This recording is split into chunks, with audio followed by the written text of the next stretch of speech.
पुजारी अभी भी मुखिया के घर पर ही मौजूद था। जब निशिर मोलो की आवाज आना बंद हो गई तो सभी लोग एक एक करके घर से बाहर निकले।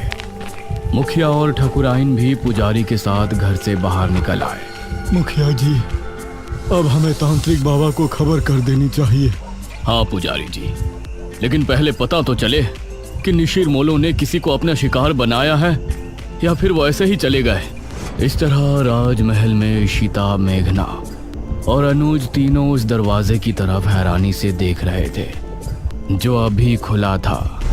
उसके अंदर से काला लवादा पहने कोई बाहर निकला जिसके हाथ में एक अजीब सा दिखने वाला गुड्डा था।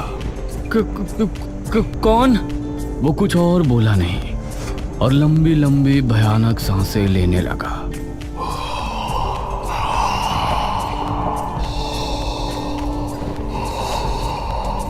उसकी भयानक सांसों को सुनकर ये तीनों डर गए और तभी वो तेज रफ्तार से इनकी तरफ भागा। भागो जल्दी, महल से बाहर निकलो। इन तीनों का दिल दहल उठा और ये खिड़की की तरफ भागे। जल्दी करो। वो अभी भी इनके पीछे ही था। अनुज ने पहले इशिता और फिर मेघना को बाहर निकाला। वो अनुज तक पहुंचने ही वाला था कि तभी अनुज भी खिड़की से कूद गया। क्या था वो? चलो अब घर चलते हैं, 2 बज रहे हैं, कहीं पिताजी या माँ जाग ना जाए।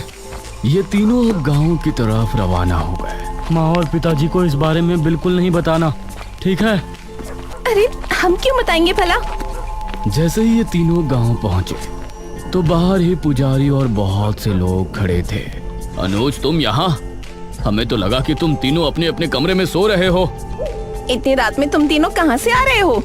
वो पिताजी। मुखिया ने मेघना और इशिता की तरफ देखा। तुम दोनों कहाँ गई थी अनुज के साथ? जी माफ कर दीजिए अंकल, हम दोनों का घूमने का मन हो रहा था। तो दिन में घूमने चले जाते, रात में बिना बताए जाने की क्या जरूरत थी? माफ कीजिए पिताजी, मैं ही इन दोनों को ले गया था, लेकिन आप सब लोग यहाँ बाहर इकट्ठा होकर क्या कर रहे हैं? अनुज ने बात को बदलते हुए कहा।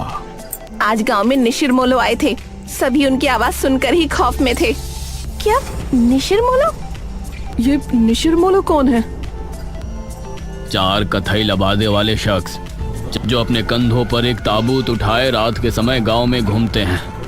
उनकी आंखें लाल चमक रही होती हैं। रात के समय गांव में घूमते हैं। उस समय अगर वो किसी को देख लेते हैं या कोई उन्हें एक बार देख लेता है तो वो उसे अपने साथ ले जाते हैं। सभी गांव के लोग तो अपने अपने घरों में थे, लेकिन वो लोग संपत और कप्ता को ले गए। वो बाहर ही जुआ खेल रहे थे। अनुज, इशिता और मेघना तीनों ही ये सुनकर चौंक पड़े। पिताजी, लेकिन इससे पहले तो ऐसा गांव में कुछ भी नहीं हुआ, न ही आपने मुझे कभी इसके बारे में बताया।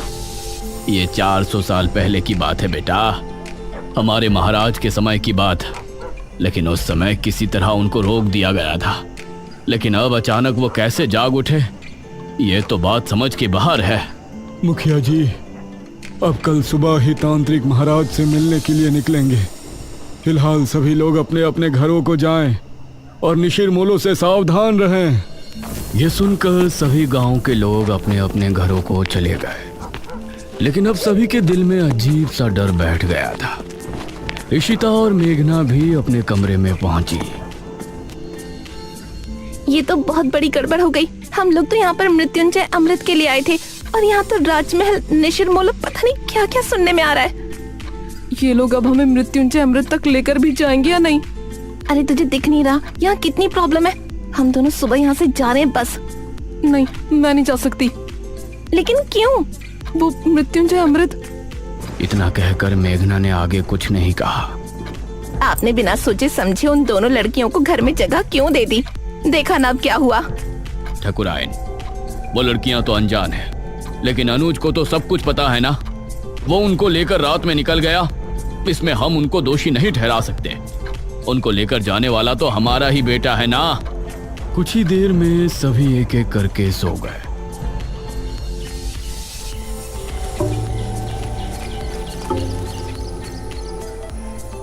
सुबह ठकुराइन ने दरवाजे पर दस्तक दी। दोनों उठ जाओ, सुबह हो गई है। ठाकुरायन ने बहुत ही रूडली बोला। Aunty ji, we are sorry.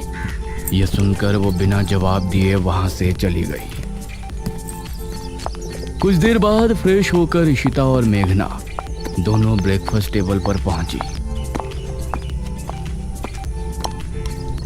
Good morning uncle. Good morning aunty. आओ बैठो बच्चों, नाश्ता करो।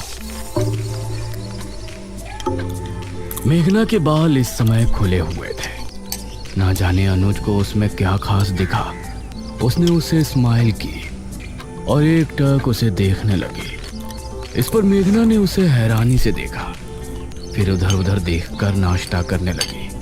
अनुज, आज तुम खेतों पर जाओगे, समझ गए? माँ, मैं खेतों पर जाकर क्या करूँगा? पिताजी, क्या हो गया है माँ को? मुझे कुछ नहीं हुआ है। तुम आज खेतों पर जा रहे हो, बस जा रहे हो। तभी इशिता बोली। अनुज, तुम हमको भी खेत घुमा लाओगे? ये सुनकर ठाकुरायन इशिता और मेघना की तरफ गुस्से से देखने लगी। तभी अनुज भी खुश होते हुए बोला, हाँ ठीक है, मेघना को भी हमारे खेत काफी पसंद आएंगे। हाँ बेटा, क्यों नहीं, लेकिन एक बात ध्यान रखना, तीनों साथ रहना और शाम होने से पहले घर लौट आना। तब तक तांत्रिक महाराज भी आ ही जाएंगे। नाश्ते के बाद इशिता और मेघना अनुज के साथ घर से निकली।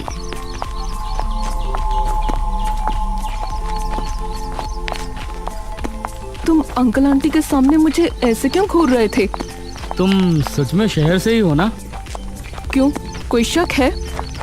शहर की लड़की होती तो अब तक समझ जाती कि मैं उस पर लाइन मार रहा हूँ। वो मतलब स्लिप हो रहा हूँ। अनुज, उसे ऐसे मजाक बिल्कुल पसंद नहीं। ओह अच्छा। अच्छा ठीक है, सॉरी, लेकिन वो मजाक नहीं था। ये सुनकर मेघना भी हल्के से मुस्कुरा दी। ये लोग अब घने जंगल में पहुंच चुके थे। वैसे अनुज, यहाँ आने से पहले हमने कुछ सुना था। क्या सुना था? यही ना कि हमारे गांव के लोग एक नंबर के बेवकूफ है। अरे नहीं, किसी मृत्युंजय अमृत के बारे में। कहा जाता है कि उसको पीने से बड़े से बड़ा रोग दूर हो जाता है। ये सुनकर अनुज ने इशिता और मेघना दोनों को घूर कर देखा। तो तुम लोग यहाँ मृत्युंजय अमृत की तलाश में आई हो? नहीं, वैसे वो झूठ नहीं तो सीधा बोलना था ना। बेकार में राजमहल जाकर मुझे भी माँ से डांट पड़वा दी। वो हमें लगा था कि सीधे उसके बारे में पूछने से तुम कुछ गलत समझोगे। वैसे ये इशिता पूछती तो लगता, लेकिन तुम पूछती तो नहीं लगता। ये कहकर अनुज मुस्कुराने लगा और इस बार मेघना के चेहरे पर भी मुस्कान छलक आई। तो क्या तुम हमें उसके बारे में बता सकते हो? उसकी कहानी बहुत ही अजीब है, मुझे पूरी नहीं पता। तो बताओ ना, मुझे सुनना है। जितनी पता है उतनी बता दो। ये बात मुझे दादाजी ने बताई थी। सन 1600 में एक बहुत बड़ी महामारी फैली थी। जवान बूढ़े सभी की तबीयत बिगड़ती और फिर कुछ ही दिनों में उनकी मौत हो जाती। उस समय जो राजा था उसे इसकी बहुत चिंता सता रही थी और राजा की चिंता देखकर उनकी बेटी राजकुमारी बहुत चिंता में थी। जब ठीक 4 साल उस महामारी को गुजर गए तो राजकुमारी रहस्यमय तरीके से गायब हो गई। गायब? वो कैसे? वो कहीं चली गई थी। राजा ने उन्हें बहुत ढूंढा लेकिन वो कहीं नहीं मिली।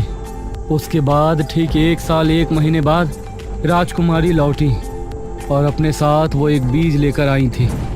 महाराज ने उनसे सवाल किया कि कहाँ थी, तो उसने कोई जवाब नहीं दिया। उसके बाद उस बीज को बोया गया और उससे ये बरगद का पेड़ उगा और इस बरगद के पेड़ से ये मृत्युंजय अमृत, इसको पीने से राज्य में आई महामारी खत्म हो गई। लेकिन कुछ समय बाद ही राज्य पर बहुत बड़ा संकट आया। कैसा संकट? और ये निशिर जिसके बारे में गांव के लोग बातें कर रहे हैं, उनकी क्या कहानी है? उसका तो मुझे भी नहीं पता। फिलहाल तुम वो देखो। उसने सामने की तरफ उंगली पॉइंट की। कुछ ही दूर पर सामने था एक हरा भरा बरगद का पेड़। उसे देखते ही मेघना हैरान रह गई। ये वही पेड़ था जो उसे सपने में दिखाई देता था और अब उसका वो सवाल और भी गहरा हो गया था कि ये पेड़ उसको सपने में क्यों दिखाई देता है। ओह माय गॉड, ये पेड़ तो बहुत बड़ा है। यही मृत्युंजय अमृत का पेड़ है। हाँ, और क्या? लेकिन इससे तो अमृत टपक ही नहीं रहा। वो अमृत तो सिर्फ पूर्णमासी और एकादशी की रात ही कुछ देर के लिए टपकता है। हर समय थोड़ी ना वो गिरता रहेगा। ओह, तो ये बात है। हाँ, अगर तुमको उसे देखना है तो तुम लोग पूर्णमासी तक यहाँ रुक जाओ। ये कहकर अनुज मुस्कुराया। मुझे मेघना के साथ थोड़ा और समय बिताने का भी बहाना मिल जाएगा। हम रुक तो सकते हैं, फिलहाल आप अपनी मम्मी जी को समझाओ। तुमने देखा नहीं सुबह कितना गुस्सा थी वो हमसे। उनका बस चलता तो वो हमें तभी घर से निकाल देती। अरे माँ है ना, तो फिक्र तो होगी ही, लेकिन बेफिक्र रहो, मेरे आगे कोई नहीं बोलता। तुम लोग बेझिझक यहाँ रुक सकते हो। हाँ ठीक है, वैसे भी हम लोग मृत्युंजय अमृत देखने से पहले तो नहीं जा सकते। लेकिन वो आदमी जो हमें राजमहल में नजर आया था, वो कौन था? इस पर अनुज ने मेघना से नजरें मिलाई। पागल। पागल? What do you mean? देखो, उस वक्त उसे देखकर तो मैं भी डर गया था, लेकिन अब सोचता हूँ कि कोई पागल ही होगा जो बेचारा उस राजमहल में सो रहा होगा। हमने उसकी नींद खराब कर दी तो उसी वजह से हमारे पीछे भागा होगा। मेघना को इस बात में सहमति नहीं नजर आई। वो कोई पागल तो हो नहीं सकता, उसका पहनावा भी आज के टाइम का नहीं लग रहा था। इशिता ने पेड़ की कुछ फोटो खींची और ये लोग खेतों पर पहुंचे। ये काफी देर तक साथ घूमे और इनके बीच बातें भी खूब हुई। अनुज की बातें अब मेघना को भी अच्छी लगने लगी थी, लेकिन वो अपने सपने और इस गांव के रहस्यों के बारे में ज्यादा सोच रही थी। शाम होने से पहले ये तीनों गांव वापस पहुंच गए।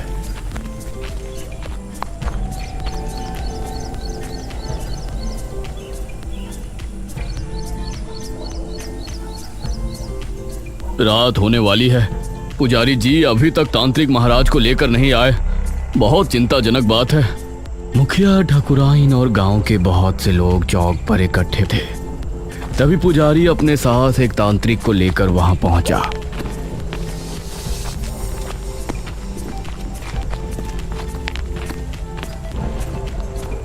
प्रणाम बाबा। प्रणाम। तांत्रिक महाराज नहीं आए? तांत्रिक महाराज शाम से ध्यान मग्न बैठे हैं।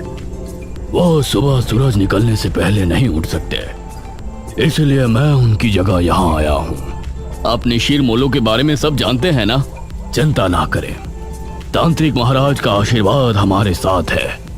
हम आपकी समस्या का निवारण करने की पूरी कोशिश करेंगे। तो बताइए तांत्रिक जी, क्या करना होगा?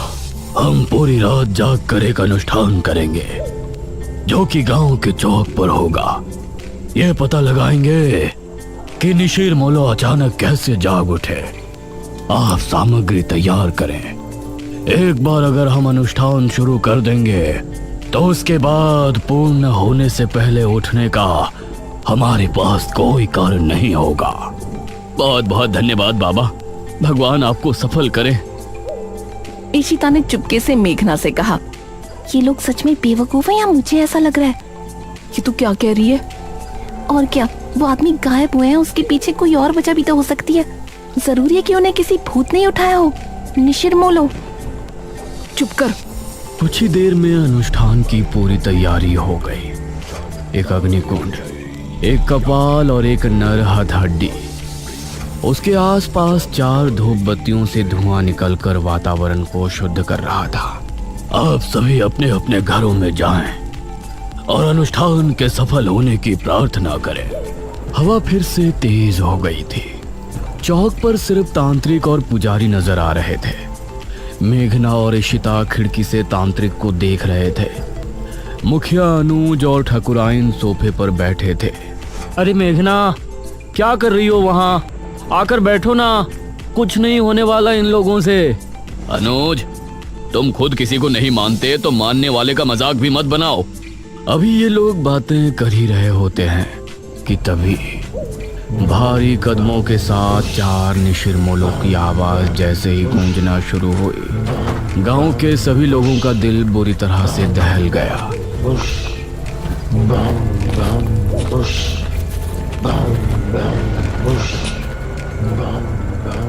अरे ये आवाज, ये सुनकर मुखिया भी बुरी तरह से डर गया। जल्दी से सभी खिड़की दरवाजे बंद कर दो, कोई बाहर नहीं झांकेगा। उसे इस तरह से डरा हुआ देखकर इशिता और मेघना भी हैरान रह गए। हे भगवान, निशिर मोलो फिर से आ गए। 400 साल पहले तो ये सिर्फ शनिवार की रात्रि में ही आया करते थे। उनकी आवाज सुनकर पुजारी और तांत्रिक भी डर गए थे, लेकिन तांत्रिक ने मंत्र पढ़ना जारी रखा। बाबा, ये निशिर मोलो की आवाज कैसे आ रही है? तांत्रिक ने उसका कोई जवाब नहीं दिया। पुजारी भी डर गया था, इसलिए वो भी चुपचाप मंदिर की तरफ रवाना हो गया। वो आवाजें अब तेज होती जा रही थी। मेघना ने जल्दी से खिड़की को बंद कर दिया। इधर पुजारी मंदिर की तरफ बढ़ ही रहा था कि तभी उसको सामने से निशिर मोलो आते हुए नजर आए। पुजारी उन्हें देखकर बेहद डर गया और खौफ भरी आंखों से उन्हें देखता रहा। ताबूत खुलते ही और उसके बाद सब कुछ सन्नाटे में बदल गया। हे भगवान, ये तो पुजारी जी की आवाज है। इसका मतलब है निशिर मोलो ने पुजारी जी को भी। पिताजी, उनकी आवाजें तो अभी भी आ रही हैं। हे भगवान, पता नहीं क्या होगा। तांत्रिक बाबा की रक्षा करना। तांत्रिक अभी भी बैठा हुआ अनुष्ठान कर रहा था। उसको सामने से निशिर मोलो आते हुए नजर आए। उन्हें देखकर तांत्रिक की आंखों में भी खौफ उतर आया। निशिर मोलो उसके सामने आकर रुक गए और एकदम शांत हो गए। तांत्रिक ने उन्हें देखने के बाद भी अनुष्ठान जारी रखा। आवाज आनी बंद हो गई।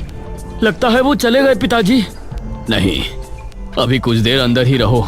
जब तक तांत्रिक महाराज खुद नहीं कह देते, कोई बाहर नहीं जाएगा। तभी तांत्रिक बाबा की एक दर्दनाक चीख फिजा में गूंजी।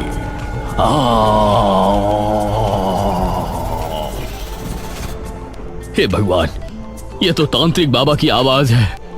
धीरे धीरे आवाजें हल्की होती चली गईं और फिर पूरी तरह से शांति छा गई।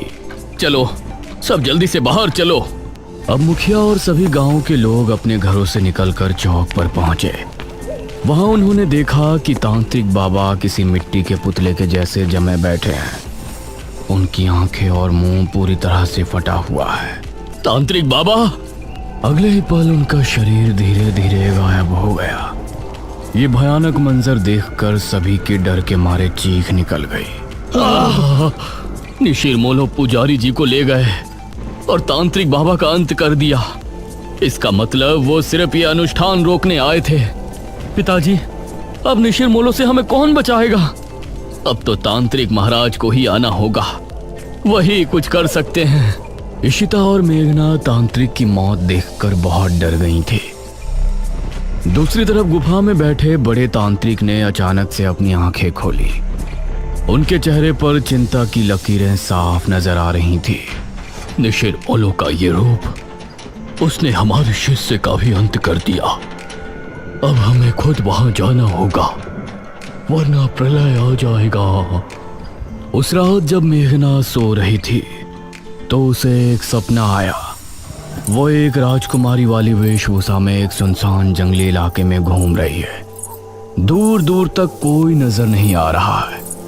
तभी कोई पीछे से उसके कंधे पर हाथ रखता है। हाँ? मेघना चौंकते हुए पीछे मुड़कर देखती है और उसके मुंह से चीख निकल जाती है। उसे देखकर वो चीखती हुई नींद से जाग उठती है। अरे मेघना, क्या हुआ? तो हेलो गाइस, वीडियो का पार्ट 4 देखने के लिए कमेंट करें और एक लाइक एंड सब्सक्राइब जरूर करके जाएं। धन्यवाद।